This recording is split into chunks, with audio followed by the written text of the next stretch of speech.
በአንድ ጎራ ቆመናል ብለው የተለያየ ርዕዮታዊ ሰበዞችን ያመለካከት ሰበዞችን ይዘው ተሰናጥረው በሚጠሉት ብቻ ተገናኝተው የሚወዱት ላይ ግን እንዴት እንደሚደርሱ የሚወዱት ምን እንደሆነ የማይስማሙበት ሰሞኑን የተካሄደ እንትን ነበር።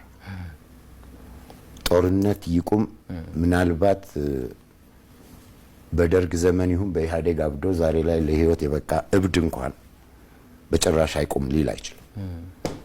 ሰላም ይምጣን እንደፈለግ ዘራፊም ሁን ለፍተጥረ ግራ ዳሪም ሁን በሁለቱም ያገኘኸውን እንኳን ለማጣጣም ያ ሰላም ያስፈልጋል። ችግሩ በነዚህ ቅዱስ ጥሪዎች ውስጥ የተሸነቀረችው አንድ እንትን ነች። አገዛዝ ይብቃ ወዘተርፈ ምናምን ፖለቲካን የባህታውያን የቸርነት ጉዞ አድርጌ የማይ ነሆለል አይደለሁም። ባንተ መቃብር ላይ ሁሉንም ወይም ምንም የሚል እሳቢያዊ ቅኝትም ተጨባጭ ሙከራም ማቆም መተው መቻል አለብን።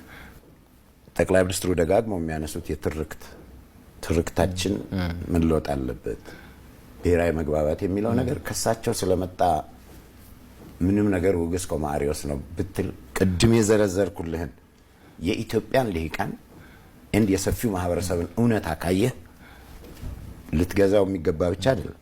የዛ ታሪክ ተቋዳሽ ሆነ ብትሰራለት እና ብትቆምለት የማታፍርበት ብቻ ሳይሆን ፍሬ አፍሪ አካሄድ ነው የሚሆነው።